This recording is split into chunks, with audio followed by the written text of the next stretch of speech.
camper now for, this will be our 3rd summer, and this is our longest trip. Right now we're out in Moab. We started in Michigan, and we're making a big loop of the US right now for 3 weeks. So we thought we'd stop and kind of give you an update of what we like and what we don't like about the camper. Because there's a few things that Carol doesn't like that, you know, I kind of planned into it. And there's a few things we've changed, so we're going to kind of give you an update. And we use this camper on this trip alone in all kinds of weather. 25 degrees all the way up to, coming this weekend, 90 plus. So we've experienced all the climates in the course of a few days and in the course of the past 2 years. And I tell you what, it's hot here. Whew. But we'll get used to it. Now on to the things we like. Things we like, number 1, it's a queen size bed with a real mattress, not the kind that come with campers. This we went to Sanitary Mattress Company in Saginaw with our exact measurements, because this isn't exactly queen, it's a little bit longer. They made it to fit, it's comfortable. We don't end up rolling to the middle after 2 nights. On top, we're all situated for a twin size mattress. Right now, obviously, it's storage, and it's really nice just to be able to throw everything up there that we don't need. Extra sleeping bags, hats, a little vacuum, turtles. Oh, on the bottom, one more thing to note. In the front of the trailer here, we have, it's a nice place. It makes it more spacious underneath here to have that little shelf over there for computers and the phone and all those other things. It really opens it up so you don't feel like you're sleeping right up against the wall.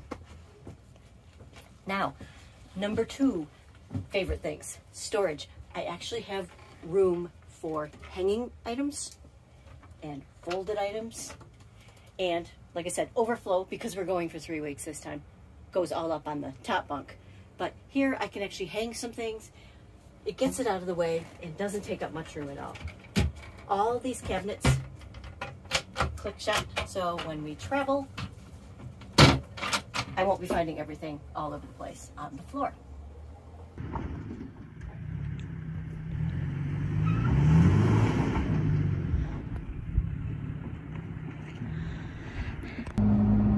So up in the truck here, we've got a couple things that we really love. I thought we'd show you a couple of these things too. So the first one is, this is the camera that's on the back of the trailer. It's called SWD camera, and it lets us see behind us all the time, which is just really cool because, you know, with your side mirrors, you cannot always see behind you. You can usually just see next to you. So it's really cool to have.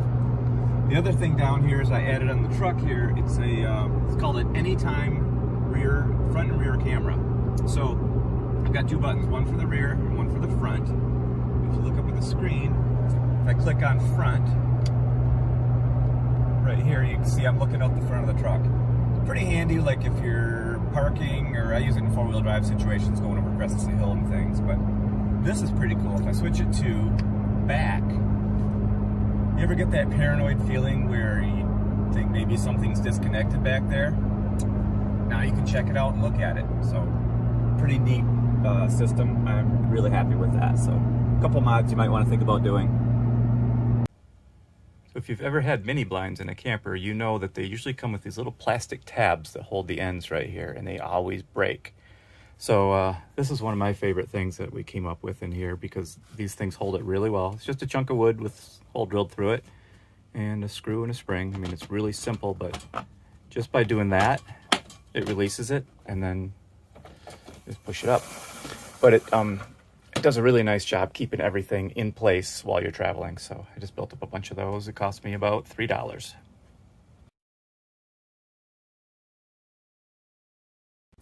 So this may seem kind of a silly favorite to have, but one of my favorite things is actually all this space that we have over here by the front door. Just having that extra room to move around and stack stuff in the corner. You know, we put stuff down on the ground here. We've got hooks on the wall. It just makes it really nice to have that room to pass by each other. On to the kitchen, a definite like. Storage right here. Right now it's the hamper, but extra storage above the fridge and a fridge. This has been the best thing. Number 1, it has a decent sized freezer. It's not one of those little teeny ones that holds one baby ice cube tray. This actually is a fairly deep, and it can hold more food than we really need to bring, but we're always prepared. Nice amount of counter space. We never had that before. This is also big enough for the days when we need to cook inside. Our Coleman 2-burner camp stove fits perfectly right on here too, so we're not outside battling the weather. Cabinets up here. Drawers are nice. Full extension. They go all the way out. Our old campers, they stopped right about here. Nicely made. They've got dovetail joints. 4 of those cabinets with shelves underneath. Room for our camp stove. Under the sink, plenty of storage space too. Our water tank is under there, but there's room for everything that we need. The sink. That's actually not the water tank, that's the gray water tank. Gray water tank. Sink, just to keep things small. We have a hose on here, so we don't need to have too much clutter up here. It's one sink. It's deep enough. This is a bar sink. It's not one of the shallow ones like in our old campers. This is deep enough you can actually do dishes in it, or at least stack them up till it's time to do dishes. And finally, medicine cabinet. This is medicine cabinet with mirror, which is really kind of nice because we didn't have room for that. It wouldn't work in the bathroom, and you'll see when we show you the bathroom. So for our kitchen table, when I designed this, I wasn't sure exactly where the table is going to be, where we needed it. So I kind of came up with the idea that, you know, we could put this thing pretty much anywhere along this wall we want to. So I've got this 3/4 inch galvanized pipe with just pipe fittings holding it at the ends. And the table is actually just encapsulated right on here. So all you have to do is take it down and slide it any position you want to. So there, center it. Same with these chairs. These chairs are actually on a rail as well, so they can move along independently too. We've got a third one of these built that goes in the middle if we ever need to, if we have extra people with us. We've never used it, but we do have it. And so pretty slick. It's nice to have that table, you know, up and secured when we're moving, just because otherwise it would be sliding back and forth and things. So we've got a little locking mechanism up here where we lock it in. Watch some of the other videos, you know that on the bathroom, this wall, these 2 walls are actually removable. So if we ever need to get big items through here, we could do that and actually use it as a cargo trailer. This door is one that we had taken off when we remodeled our house. So that worked out pretty well. It just shortened it, kept the same hardware and everything, and popped it in here. So that worked really nicely. Well, here is our bathroom, which is a shower / bathroom. Toilet, normal for a camper. That's a ceramic toilet, which is very nice. Usually they come with a plastic junk. And also, for the times when we do need it, and we haven't done this all that often, we also have this room as a shower, a full shower. Now, with an instant water heater, which saves us tons of... And the instant water heater is amazing. So that thing has a vent on the top, which does put out, you know, whatever heat, carbon monoxide out the top of the thing, which normally you wouldn't want to put inside too much, but because we have this really nice fan, it's really quiet and powerful, and that always is on when you're in here anyway, so not a worry we have. When we're taking showers, all the walls are waterproof.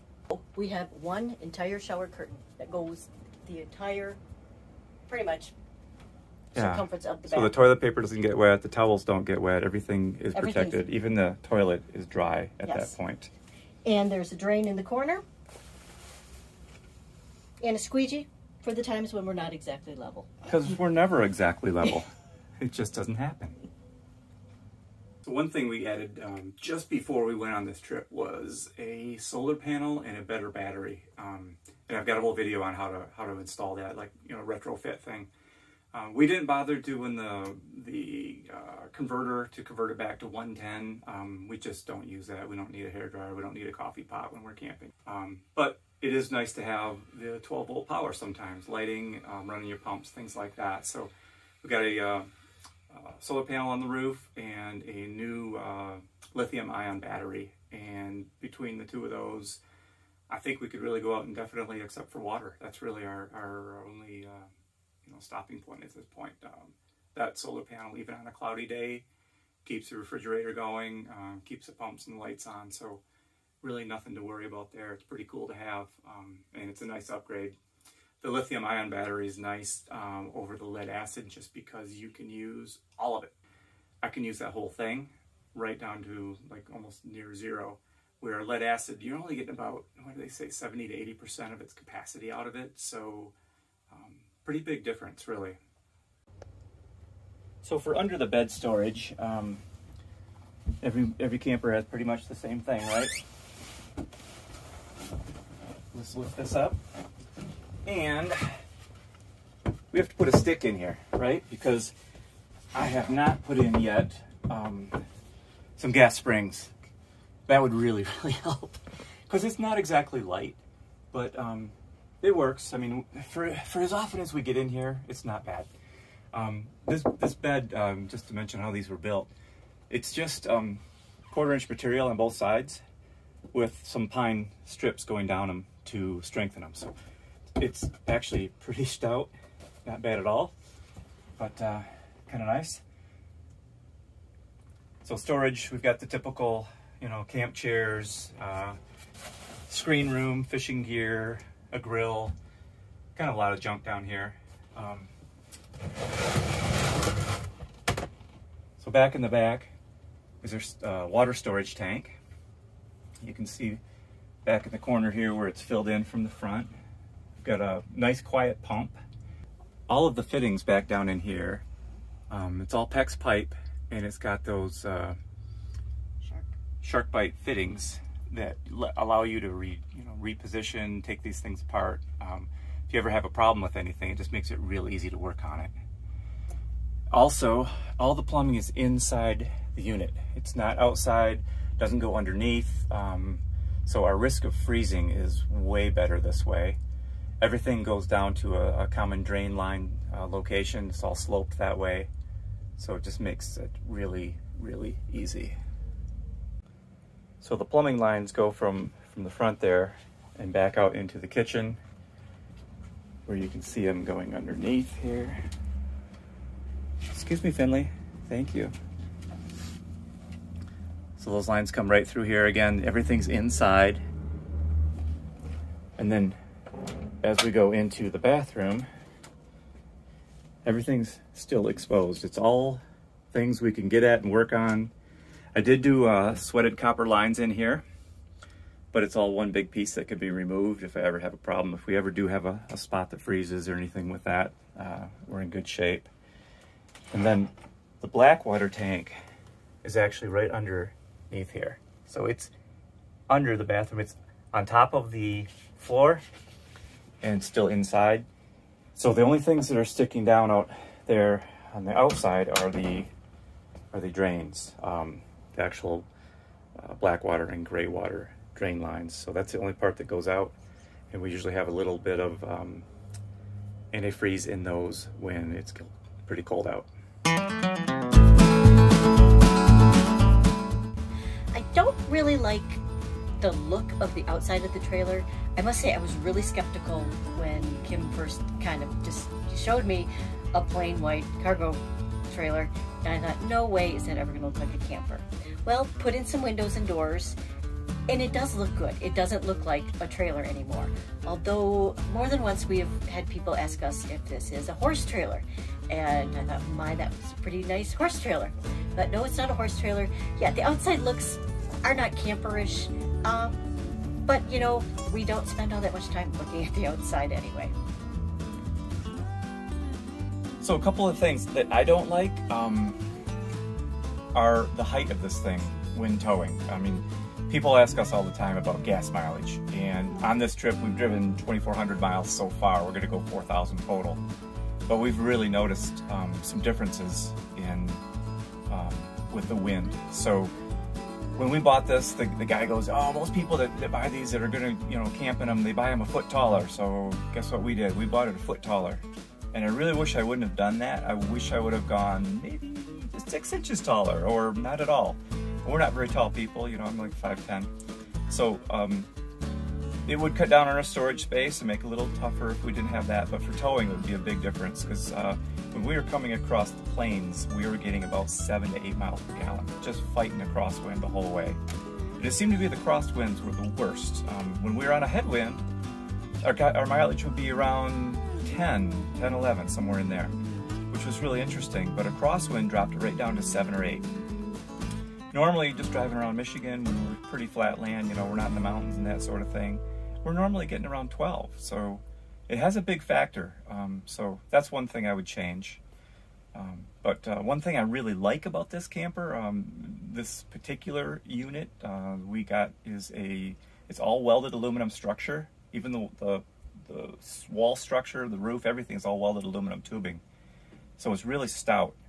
And the floor is about 1 inch thick material. It's got a 10-year guarantee on it, so I don't really worry about that getting rotten over time. And everything we built in here is all real wood. It's plywood. There's no particle board anywhere.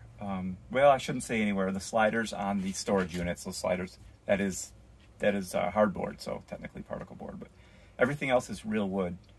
These walls are 3/8 inch OSB. That's what came in the trailer to start with. We just covered them up and put a real thin coat of, skim coat of drywall mud on them, and then painted over top of them. They still showed a little bit of bumps and things here and there, so we just kind of did this scatter paint job on there. Looks like a little bit of wallpaper, but it's paint, and it just kind of makes it all look nice again. So a problem with cargo trailers in general is, because they're a cargo trailer, they're meant to be really close to the ground so you can drive vehicles into them, you know, make them easier to load and everything. The problem with that being a camper is, as you guys know, campsites are never flat. And when they're low down to the ground, you know, like this thing had like literally 6 inches of clearance underneath it when we got it. It was just not enough. So one of the first things we did was put a lift kit in it. I've got a video on that you can watch too, but raised it up 6 inches, and that made a big difference on just being able to get in and out of places without scraping the back of it. Otherwise, every time you went up, you know, a driveway into a gas station, it's wanting to scrape. There's a lot of problems with that. So, just one thing: if you do order one of these, you can probably get that lift done beforehand. Like, you know, because we didn't really realize it till afterward, and it was kind of a pain. It probably took me an extra week of work just to get that done. So, that's one thing we would definitely change. Here we go with a like and a dislike. Here are our storage cabinets, kind of also known as the pantry. Nice shelves, I've got room, they're fairly deep. The doors slide back and forth. We have 4 of them all together. So this is far more room than we thought we would ever get. I'm not real thrilled with the looks of them. At first, in theory, they sounded like they were gonna be really good, but I like them. Probably next time we'd go with more traditional cabinets. Now, when we travel, because these are loose and sliding, we have come up with, to put in there's 2 tracks. There's a back slider and a front slider. We have, out of the same material, made these stoppers. So we put them in, there's 4 altogether, but just to show you, put them in.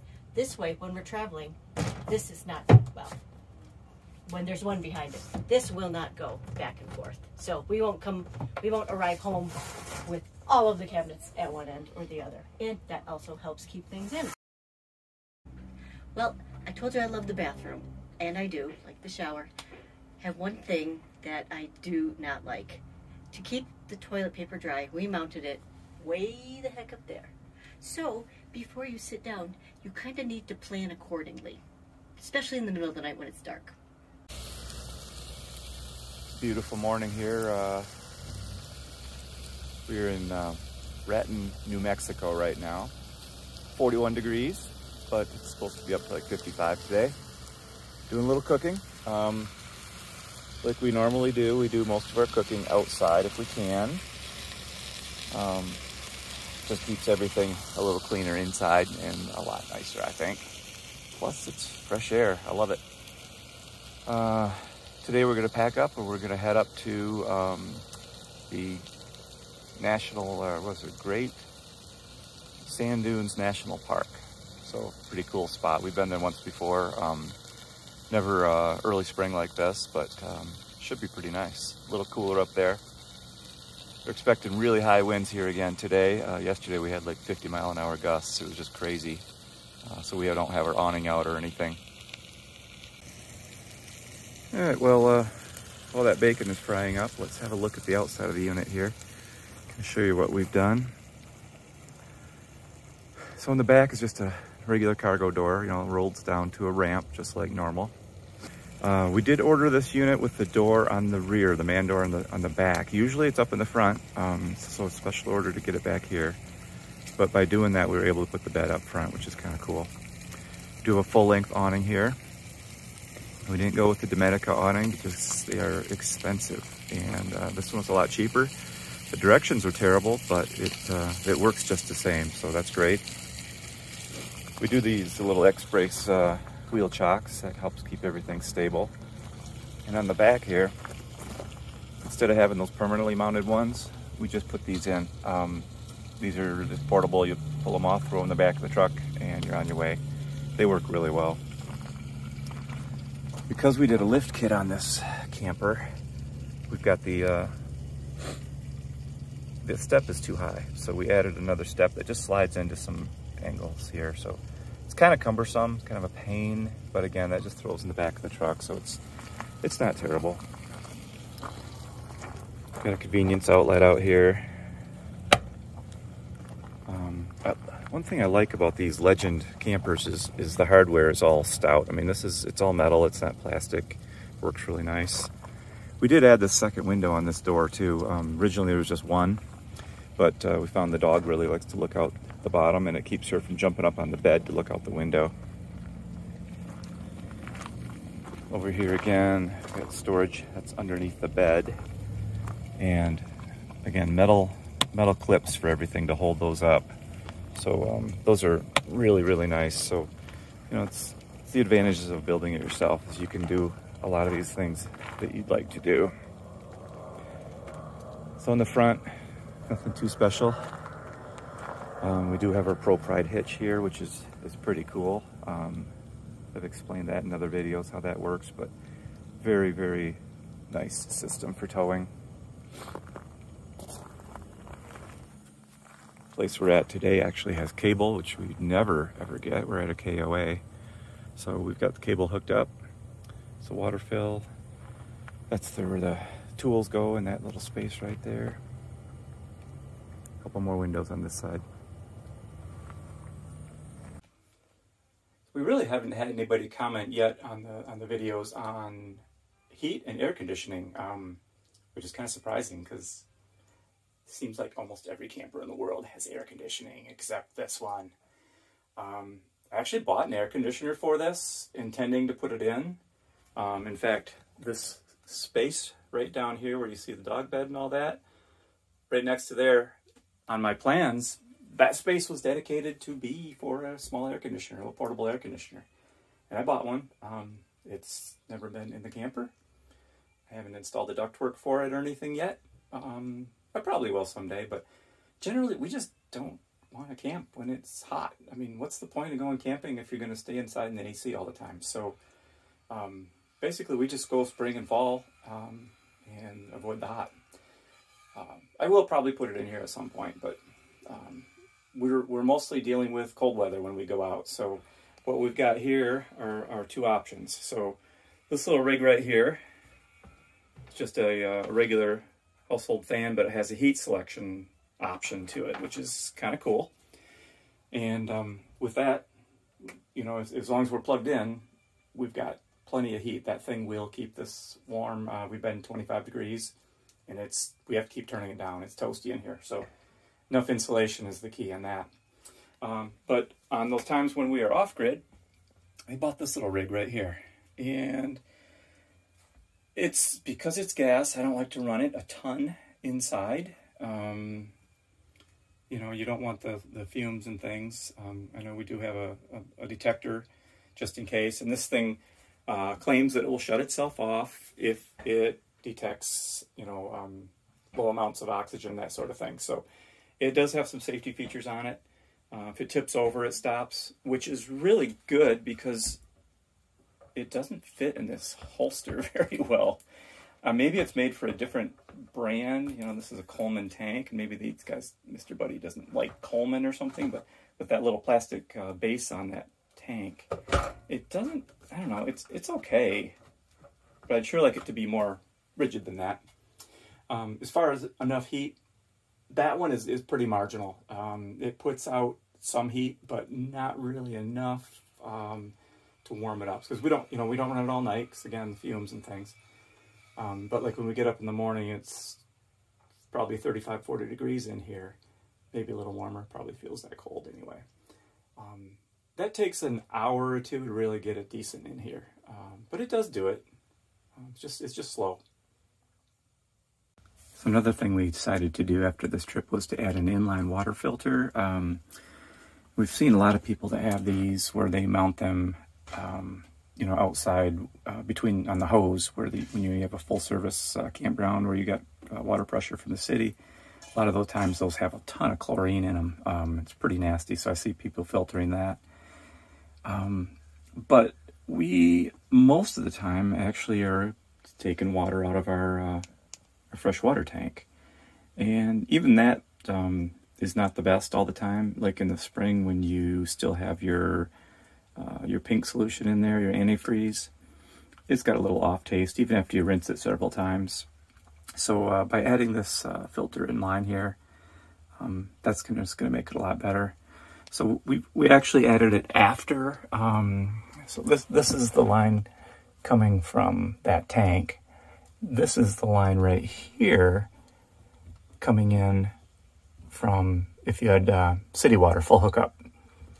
So by putting this filter on the back side of that, between that and the kitchen, now everything that comes down this line is going to be filtered. So whether it's full hookups or if we're running off the tank, either one, that water will be filtered now, which is going to make a huge difference. Thank you so much for watching.